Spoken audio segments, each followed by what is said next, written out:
These are the names of the children of Israel, which came into Egypt. Every man and his household came with Jacob: Reuben, Simeon, Levi, and Judah, Issachar, Zebulun, and Benjamin, Dan, and Naphtali, Gad, and Asher. And all the souls that came out of the loins of Jacob were 70 souls, for Joseph was in Egypt already. And Joseph died, and all his brethren, and all that generation. And the children of Israel were fruitful, and increased abundantly, and multiplied, and waxed exceeding mighty, and the land was filled with them. Now there arose up a new king over Egypt, which knew not Joseph. And he said unto his people, Behold, the people of the children of Israel are more and mightier than we. Come on, let us deal wisely with them, lest they multiply. And it come to pass that, when there falleth out any war, they join also unto our enemies, and fight against us, and so get them up out of the land. Therefore they did set over them taskmasters to afflict them with their burdens. And they built for Pharaoh treasure cities, Pithom and Raamses. But the more they afflicted them, the more they multiplied and grew. And they were grieved because of the children of Israel. And the Egyptians made the children of Israel to serve with rigor. And they made their lives bitter with hard bondage, in mortar and in brick, and in all manner of service in the field. All their service, wherein they made them serve, was with rigor. And the king of Egypt spake to the Hebrew midwives, of which the name of the one was Shiphrah, and the name of the other Pua. And he said, When ye do the office of a midwife to the Hebrew women, and see them upon the stools, if it be a son, then ye shall kill him, but if it be a daughter, then she shall live. But the midwives feared God, and did not as the king of Egypt commanded them, but saved the men children alive. And the king of Egypt called for the midwives, and said unto them, Why have ye done this thing, and have saved the men children alive? And the midwives said unto Pharaoh, Because the Hebrew women are not as the Egyptian women, for they are lively, and are delivered ere the midwives come in unto them. Therefore God dealt well with the midwives, and the people multiplied, and waxed very mighty. And it came to pass, because the midwives feared God, that he made them houses. And Pharaoh charged all his people, saying, Every son that is born ye shall cast into the river, and every daughter ye shall save alive.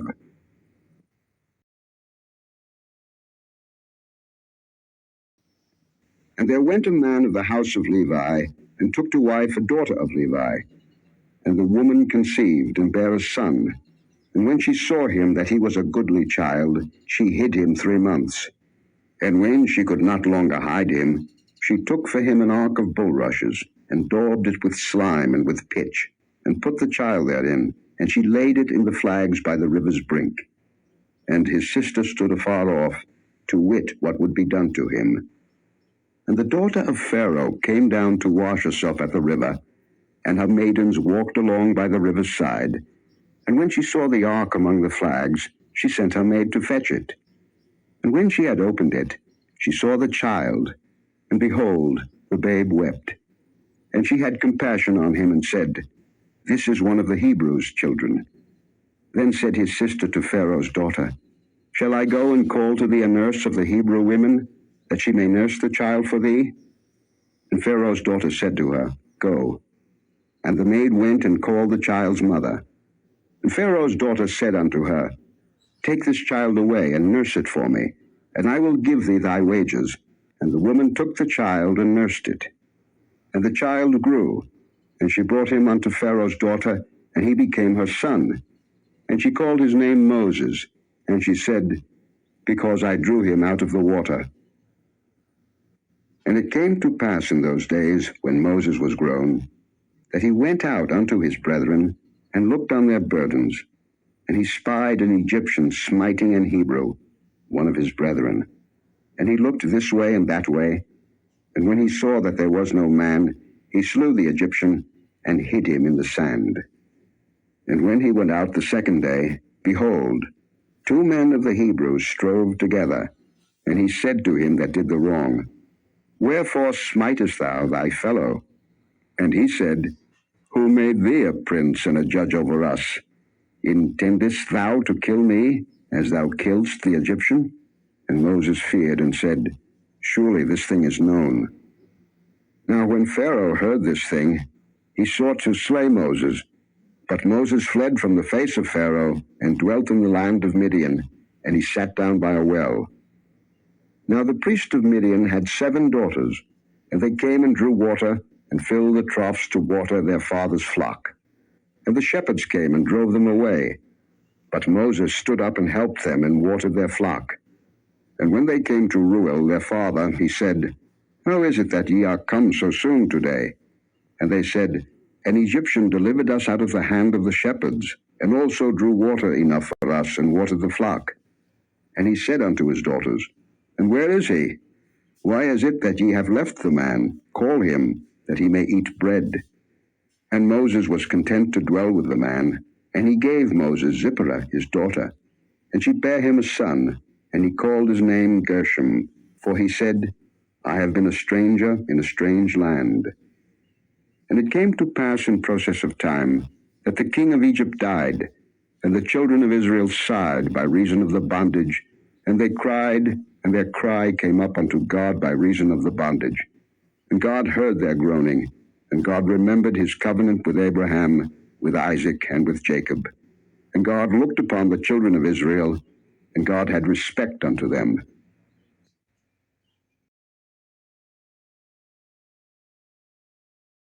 Now Moses kept the flock of Jethro his father-in-law, the priest of Midian. And he led the flock to the backside of the desert, and came to the mountain of God, even to Horeb. And the angel of the Lord appeared unto him in a flame of fire out of the midst of a bush. And he looked, and behold, the bush burned with fire, and the bush was not consumed. And Moses said, I will now turn aside, and see this great sight, why the bush is not burnt. And when the Lord saw that he turned aside to see, God called unto him out of the midst of the bush, and said, Moses, Moses. And he said, Here am I. And he said, Draw not nigh hither. Put off thy shoes from off thy feet, for the place whereon thou standest is holy ground. Moreover he said, I am the God of thy father, the God of Abraham, the God of Isaac, and the God of Jacob. And Moses hid his face, for he was afraid to look upon God. And the Lord said, I have surely seen the affliction of my people which are in Egypt, and have heard their cry by reason of their taskmasters, for I know their sorrows.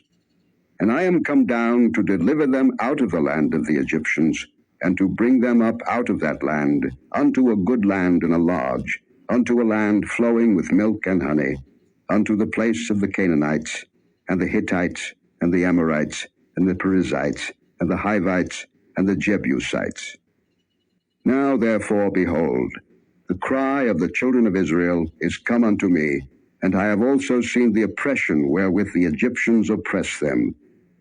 Come now therefore, and I will send thee unto Pharaoh, that thou mayest bring forth my people, the children of Israel, out of Egypt.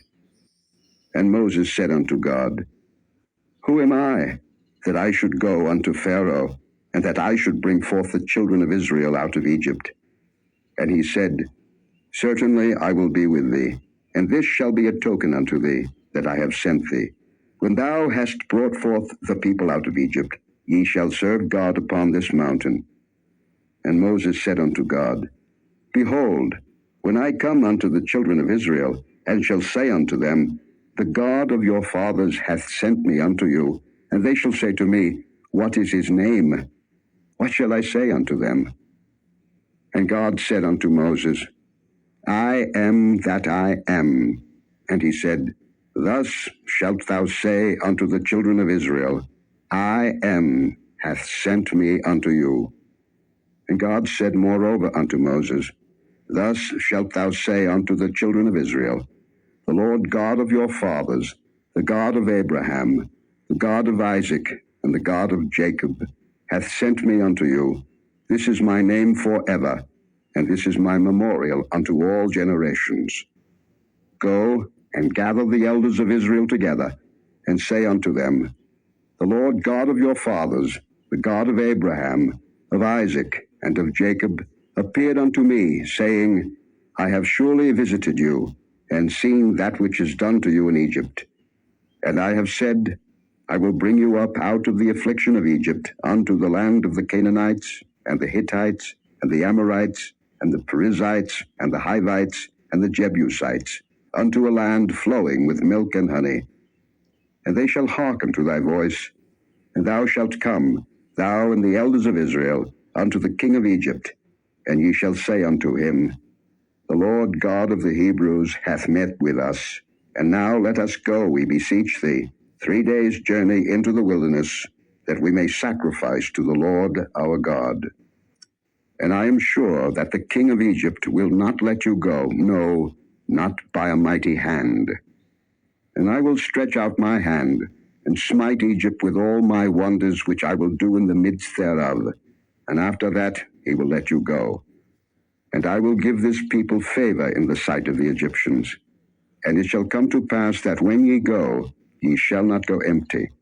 But every woman shall borrow of her neighbor, and of her that sojourneth in her house, jewels of silver, and jewels of gold, and raiment, and ye shall put them upon your sons and upon your daughters, and ye shall spoil the Egyptians.